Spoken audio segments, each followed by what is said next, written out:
We've always had these conversations at First Light about the intersectionality of art, community, and social work, and how efforts in each area can support the other financially, socially, and culturally. At our new Center for Performance and Creativity, we're doing all of that and more under one roof. My name is Natasha Blackwood, and this is First Light Fridays on CBC Radio.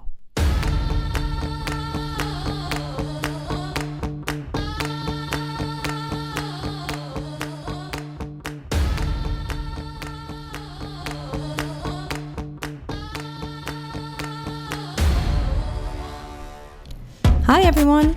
I'm so happy to be hosting First Light Fridays this month. As I mentioned, my name is Natasha Blackwood, and I'm a composer and a performer from Stephenville, Newfoundland. People might know me from my role in Eastern Owl, as a member of Jazz East Big Band, or from my own solo record that I released in 2020. However, I spend my days running the ship, sort of, at First Light Center for Performance and Creativity. We're working on converting a 100-year-old United Church into a world-class Indigenous arts center, which is also home to 15 affordable housing units in the heart of downtown St. John's, Newfoundland. I'm the coordinator of this place, acting as the landlord for the apartments, booking out the spaces, planning concerts and events. I'm working with architects and planners, First Light staff, programming committees, and a task force to help this building serve the Indigenous and non-Indigenous arts communities, as well as the wonderful tenants that call this place home.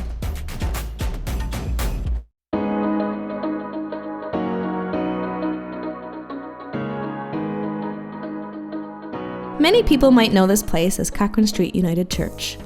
5 years ago, they formed their own not-for-profit called Cochrane Center and constructed 15 affordable housing units in the building. There are 10 upstairs for all adults and 5 downstairs dedicated for seniors. 2 of the units are dedicated accessible housing units. However, being 30,000 square feet, with 3 dedicated rentable art spaces, a commercial kitchen, and 15 tenants, Cochrane Center found itself in need of operational support. First Light stepped in to manage operations 2 years ago with the help of our housing team, dedicated art staff, hospitality and maintenance staff, and social workers. Here at First Light, we want to create a well-resourced, safe, and welcoming professional art space for Indigenous artists where they can be supported as they create, perform, exhibit, and come together in support of our amazing arts community.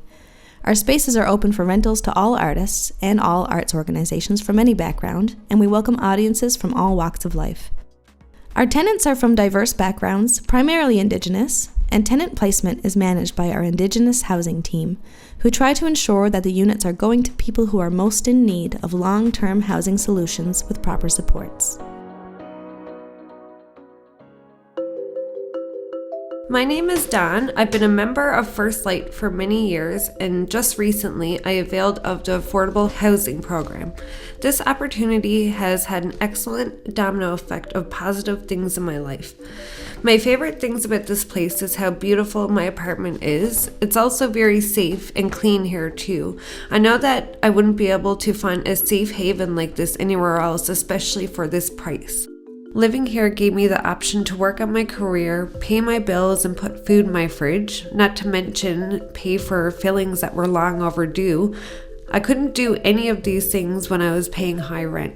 I think that more people should be able to have this opportunity in my community.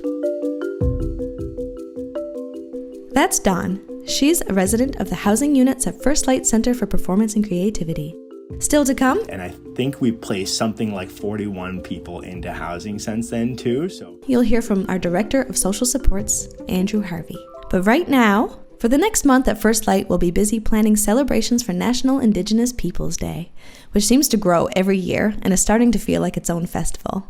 We'll be having workshops, drum building sessions, concerts, and community events, COVID depending, of course. Last year, our NIPD celebrations were totally online, so we're looking forward to this year's celebrations where we can have a hybrid of virtual and in-person events. And if you're wondering what National Indigenous Peoples Day is all about, have a listen to our friend Cassidy Lush, a youth at First Light, explain. National Indigenous Peoples Day is June 21st. It's a day for all Canadians to recognize the heritage, culture, and contributions of Indigenous peoples in this country. Here are 3 ways you can support Indigenous communities in Newfoundland and Labrador. 1. Learn. Educate yourself on the history and culture of Indigenous groups in this province. Did you know we have 4 Indigenous groups in Newfoundland and Labrador? Nunavut, Mi'kmaq, Inuit, and Innu. 2. Support. Support Indigenous artists by celebrating and sharing their art. Did you know that First Light hosts a showcase of Indigenous artists and performers at Spirit Song Festival every fall? 3. Participate. Every year, First Light hosts events on National Indigenous Peoples Day. But did you know programs and events happen year-round? And they're open to everyone. Check out an event, or even sign up to volunteer. For more details on National Indigenous Peoples Day, head over to firstlightnl.ca. My favorite things about this place is how beautiful my apartment is. It's also very safe. You heard a little earlier from Dawn, a resident at First Light Center for Performance and Creativity. She's one of the many people who have made a home here. We're going to zoom out now and look at the bigger picture of housing and homelessness here in St. John's. Here's Andrew Harvey, the Director of Social Supports and Housing at First Light. Andrew manages the Indigenous housing team that provides support in the metro area to Indigenous people who face housing insecurity and need help with navigating systems.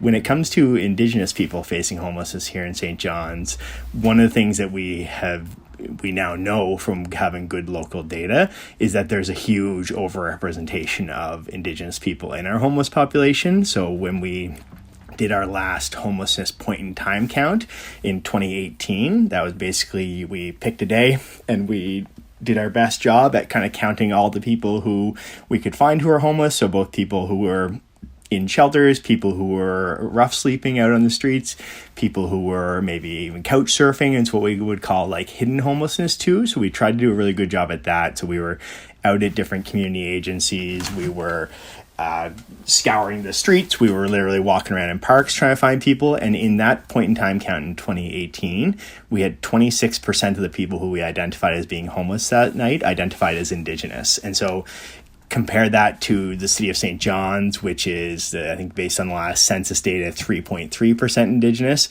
That's obviously a massive overrepresentation. And so that also, I would say, replicates the overrepresentation we see of Indigenous people in child welfare systems, in corrections, in kind of all of those other systems. But the other kind of interesting, I guess, part about that is, too, despite having 26% of the homeless population being Indigenous, we do not see those same numbers reflected in our actual shelter usage. So that would be something like maybe 10 to 15% of our shelter population is Indigenous. So maybe almost half of the people who are homeless, who are Indigenous, are not showing up in the shelter system. And that, I think, I don't know the exact reason, but a lot of people I've worked, a lot of other Indigenous people I've worked with, they aren't comfortable showing up in the shelter system. Some of the times that's because they've experienced discrimination in those systems too. There's a lot of mistrust within Indigenous people. We don't like with the government, you know what I mean, or people who have been poorly served by other government systems are less likely to kind of want to rely on some of those systems too. And we do actually also see a lot, one of the strengths of a lot of Indigenous people in the city here too is people tend to take care of one another too. So we do see a lot more like couch surfing sort of situations where someone who's couch surfing, who doesn't have a real place to stay themselves, who's just kind of relying on a friend or family member of theirs to have a place to stay, they are technically homeless as well too, but they're not going to show up in some of the stats we have until we do a really good job like we did on that last point in time count. I've worked with people who have been homeless for almost a year, who they haven't received any income support, they haven't received any AI, they're just kind of relying on friends and family to make do. And I think that's kind of one of the differences we see, especially people who are new to the city. We have a lot of people relocating from out of town, from Labrador maybe too. So I think a lot of those people are not very well served by the homeless serving system as we have it now. Since we've started our Indigenous housing team, we end up getting money from the Reaching Home Indigenous Newfoundland Labrador funding stream of Reaching Home, administered through the Labrador Friendship Center.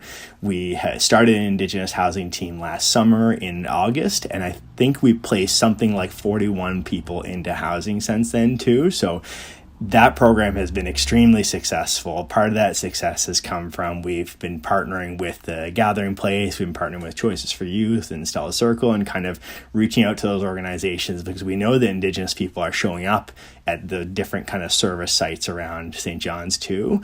And the approach we've taken has been a really good one because we aren't just a homelessness program, say. We are a Indigenous specific homelessness program. So when we ask people questions about what sort of place do they want to live into, we're asking them, like, how does your culture play into your housing? What is it what cultural needs do you have?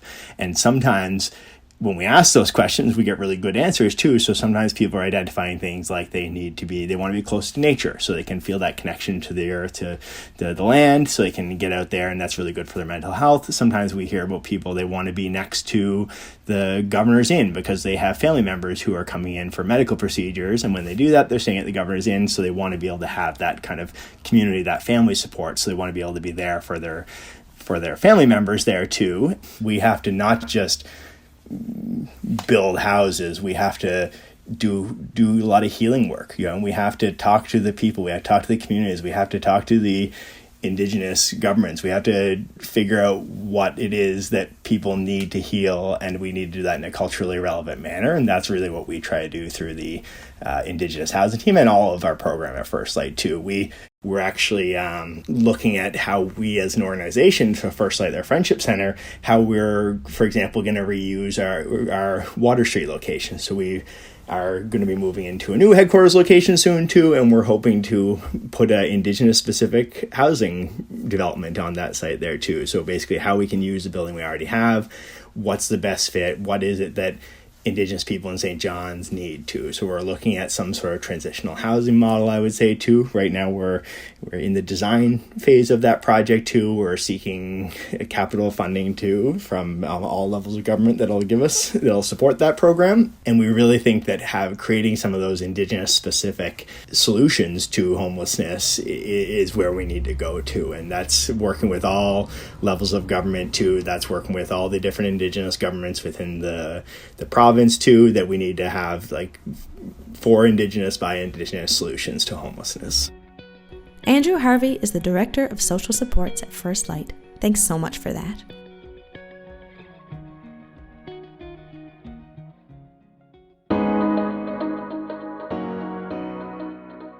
Well, that's the end of our show for today and for this month. If you missed the previous episodes of First Light Fridays, you can find them all at cbc.ca/nl/community.